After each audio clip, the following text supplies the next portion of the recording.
मुक्ति का मुकाम और जीवन की शाम। तो आज की शाम हम लोग मुक्ति का नाम कर देते हैं, है ना।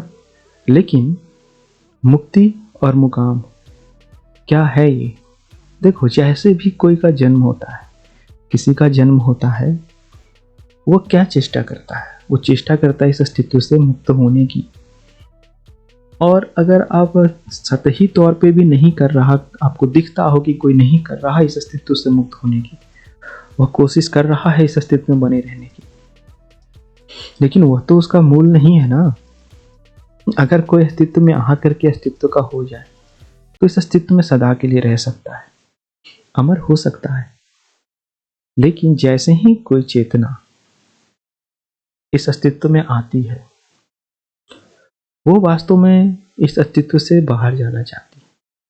उसकी जो पूरी चेष्टा होती है उस अस्तित्व से मुक्त होने की होती है। सतही तौर पर ना हो, लेकिन उसके अंतः में जो वह है, जो इसकी जो अस्तित्व आप बोलो, जो completely inside if you will say, वहां जो है वो अस्तित्व है, जिसको आप कह लो चेतना, मूल चेतना, परम चेतना, अंतिम बिंदु, वह जो है उसकी जो एक ही कामना है, वह इस अस्तित्व से मुक्त होने की।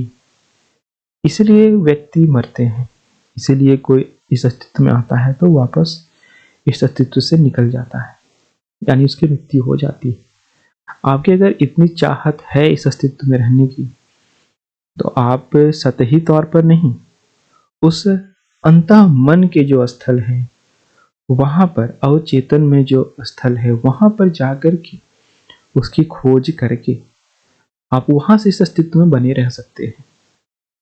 लेकिन इस अस्तित्व को जब कोई समझ जाता है तो ऐसा ही होता है कि वो इस अस्तित्व जितना जल्दी हो सके वो जाए। आपने कितने भी लोगों को देखा होगा जिन्होंने समाधिष्ठ हुए, जिन्होंने समाधि की यात्रा की, मतलब खुद की यात्रा, इस अस्तित्व के सारे जुड़ावों को उन्होंने छोड़ दिया, मन बुद्धि से जुड़े हुए जितने भी व्यापार हैं उन सबको उन्होंने छोड़ दिया, और उन सारे व्यापारों को छोड़ करके स्व में जब स्थित हो जाते हैं तो उनका शरीर चला जाता है। शरीर ना भी जाए तो शरीर ऐसा हो जाता है कि वो इतनी अवधि तक रह नहीं सकता, है ना। कोई उद्देश्य से अगर पकड़ ले वो, तो शायद वो इस अस्तित्व में उतने लंबे समय तक रह पाते हैं।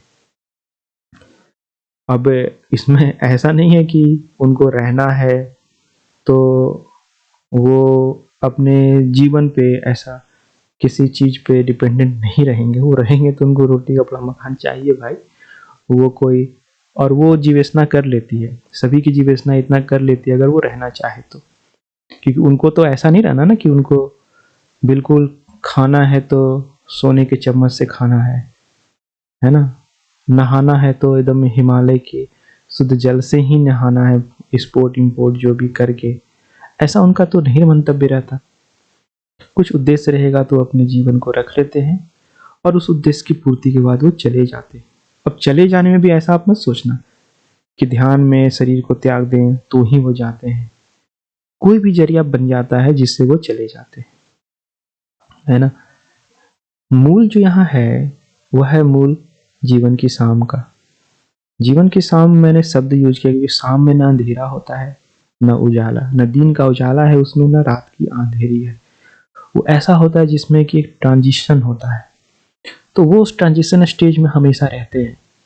और जब उनको लगता है कि मुझे इस ओर से उस ओर चले जाना है, लेकिन इस ओर से उस ओर जाने का मतलब यहाँ ये मत समझ लेना दिन से रात हो जाना या रात से दिन हो जाना।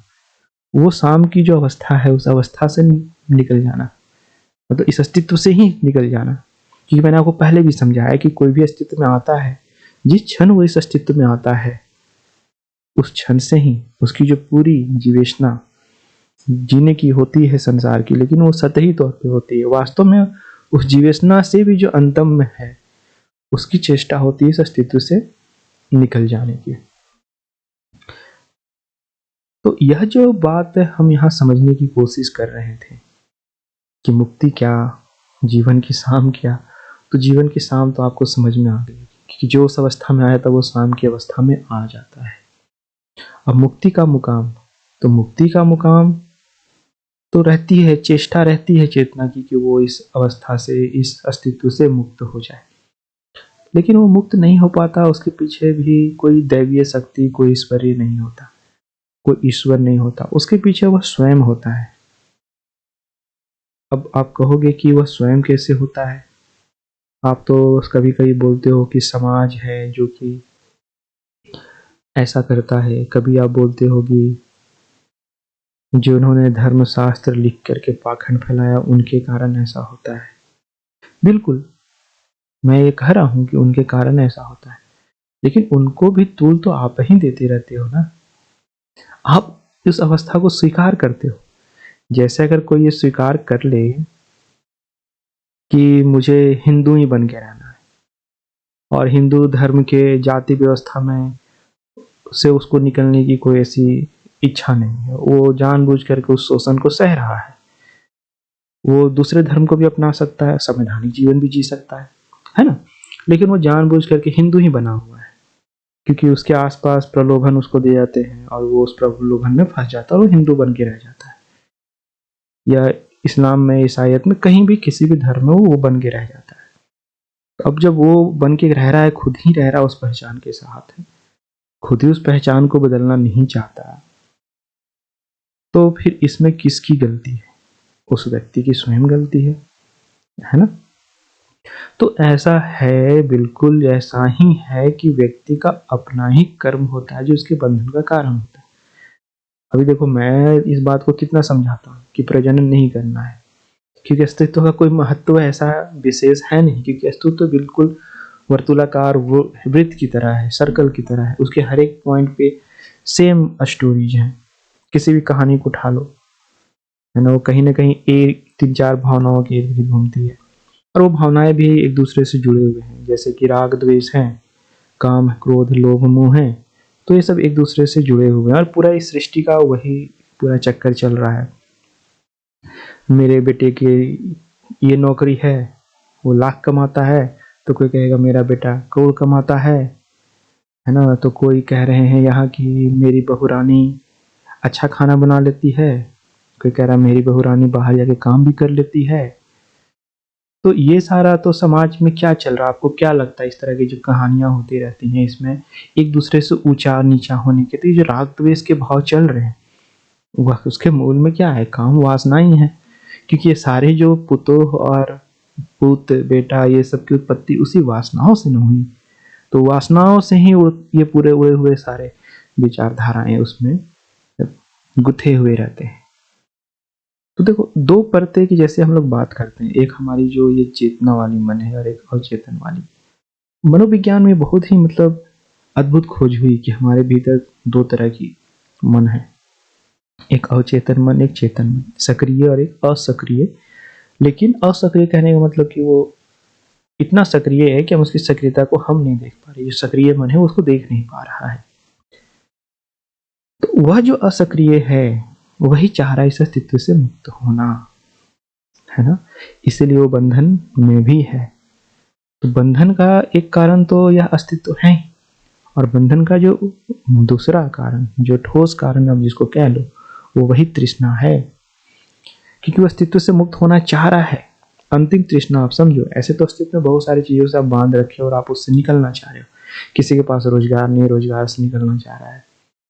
किसी के पास अच्छे घर छत रहने को नहीं हो तो चाह रहा है छत रहने को हो जाए, है ना? किसी के पास आप कह लो पानी नहीं है पीने को, तो पानी पीने की कोशिश कर रहा है। गर्मी आ जाएंगे तो हर जगह आपको देखने को मिलेगा किस प्रकार पीने के पानी के लिए पूरी अव्यवस्था मचती है और सरकारें ध्यान नहीं देती है। तो ये सब चीजें तो आपको दिखेंगी। अब जहां तक बात है जिसकी मैं बात कर रहा था, तृष्णा, तो तृष्णा वह है अवचेतन मन की में जो है, जो मुक्त, वास्तव में उसका स्वरूप मुक्त है, लेकिन वह इस अस्तित्व के कारण भ्रम में आ जाता है कि मुझे इससे मुक्त होना है, क्योंकि वो इस अस्तित्व में आया है ना।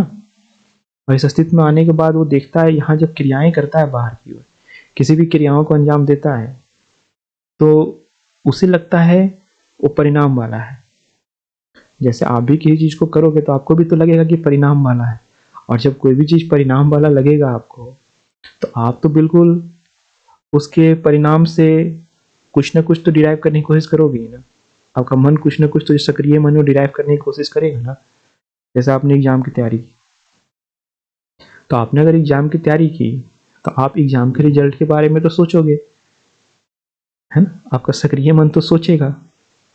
अब वो सोचेगा सक्रिय मन, तो ये सब चीजें अस्तित्व के हैं, क्योंकि आपको यहाँ पढ़ना पड़ता है, एग्जाम देना पड़ता है, रोटी बनानी पड़ती है, रोटी खानी भी पड़ती है। तो जितने भी क्रियाएं हैं, छोटे से लेके बहुत बड़ी बड़ी क्रियाएं, ऐसा नहीं कि कोई एटम बम गिरा रहा है वही क्रियाएं हैं, किसी देश में मिसाइल गिरा दे रहा है वही क्रियाएं हैं, युद्ध कर रहा है वही क्रियाएं हैं। बहुत ज्यादा उसमें आपको क्रियाएं लगती है, ऐसा नहीं है। कोई शांत बैठा इस अस्तित्व में, वो भी क्रियाएं ही हैं। तो जितने भी एक्शंस हैं उन सभी के पीछे ये अस्तित्व है, आप नहीं हो, क्योंकि आप इस अस्तित्व से भिन्न हो। आप क्या हो, ये एक शोध का विषय है, और ये आपके अपने शोध का विषय है। यही तो कहा जा रहा है। नहीं तो ऐसा बुद्ध ने जान लिया अगर इस अस्तित्व से, अपने अस्तित्व से परे कुछ, तो वो सभी जान लिए होते, लेकिन ऐसा तो हुआ नहीं। तो वो आपके अपने शोध का विषय है और पर्सनल है कंप्लीटली। कोई भी आपको यही समझा सकता है कि देखो, तर्क वितर्क से आपको वो दिखाने की कोशिश कर सकता है, अपने शब्दों से वो दिखाने की कोशिश कर सकता है कि यह जो पूरा अस्तित्व है ये दुखमय है, और हमारी जो अंतः कामना है वो मुक्ति की है।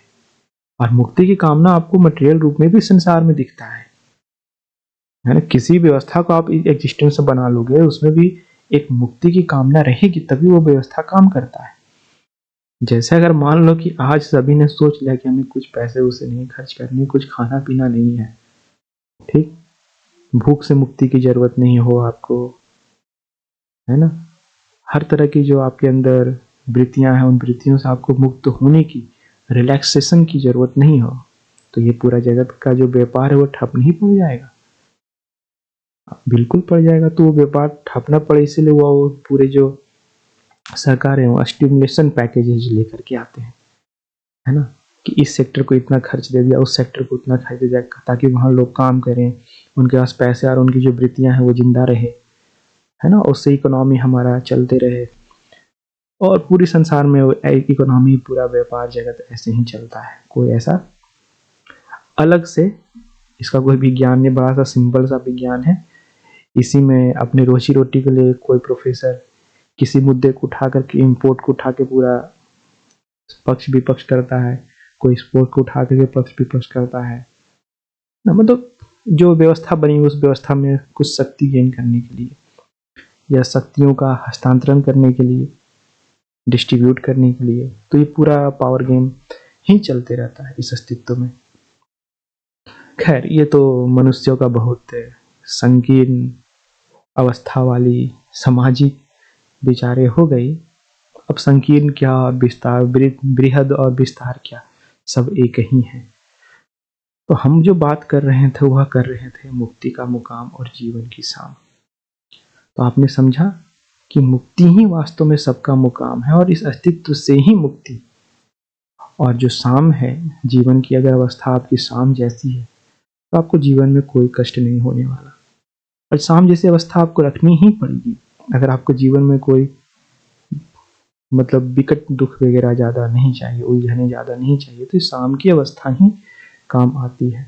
और जिस दिन आपकी समय आ जाएगी मृत्यु की, आप जिस दिन चाह लोगे उस दिन ये शाम की अवस्था भी खत्म होकर के आप मुक्त हो जाओगे। यही कहानी है, इससे ज़्यादा कहानी कोई है नहीं।